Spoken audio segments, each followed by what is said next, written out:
Hello friends, स्वागत करुच्ची YouTube channel ओडिशा.com। आजर विषय वस्तु होची स्वामी स्त्री मथारे काहींकी सिंदूर पिंधाए। सबुबले आपण माने नारी रे माने मथारे सिंदूर पिंधिबार देखिथिबे, तो सबुबले प्रश्न उठुथबो नारी कम पई मथारे सिंदूर लगै थाए। तो यही प्रश्नर उत्तर आसंतु जानिबा।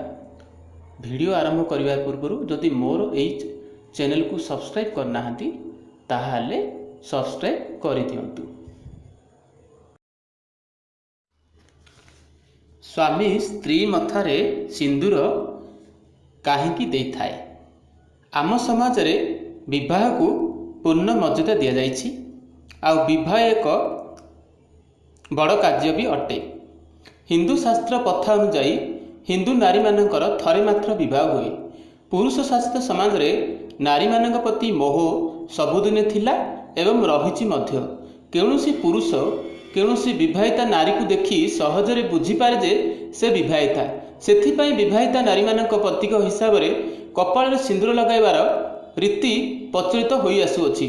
सेही भୟରେ स्वामी नववधूर कपाल रे प्रथमे सिंदूर पिंधाए।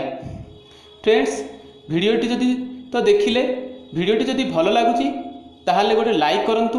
मु एमिति सबुबले धर्म परंपरा संस्कृति ओडिशा को नहीं वीडियो नहीं आसता है।